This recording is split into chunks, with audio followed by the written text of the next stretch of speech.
إعادة كتابة التاريخ بدأت بمنطقة إغريب بالصورة والصوت، ففيلم أنوال نبش في ذاكرة المنطقة وإسهام من السينما المغربية في التعريف بمعركة أنوال من جهة والاعتراف بتضحية قائدها محمد بن عبد الكريم الخطابي. وقبل أن تبدع الكاميرا في تصوير المشاهد كان البحث والتنقيب. كان علي أولا أنني نشتغل أكثر على الذاكرة ديال الريف وديال المنطقة بصفة عامة، ثم أنني نقرأ كل ما كان تكتب على عبد الكريم الخطابي، ثم كل ما تكتب على الريف وعلى المنطقة وعلى القبائل ديال المنطقة. حاولت أكثر من أنه بدينا نبريباريو هذا الفيلم أنه نطلع على الأحداث التاريخية اللي وقعت في إبان الفترة الممتدة، خصوصا من بين سنة 1907 حتى سنة 1921، يعني معركة أنوال.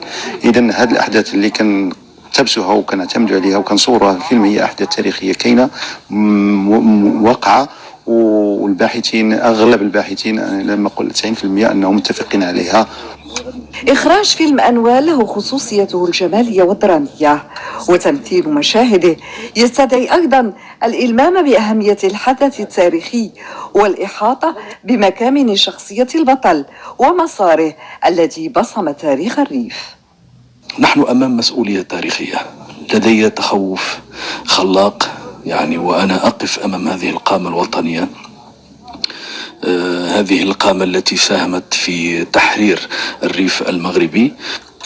ويشارك في هذا الفيلم ممثلون من إسبانيا عبروا عن سعادتهم بالإسهام في هذا العمل السينمائي.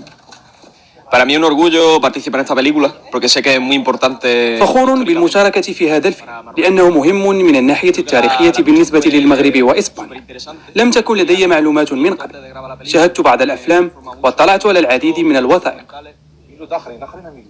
إضافة إلى دار الكبداني بإقليم دريوش سيتم تصوير باقي مشاهد فيلم أنوال بالناظور وفاس، ويرتقب أن تتم دبلجته بالأمازيغية بعد الانتهاء من التصوير والتوضيب.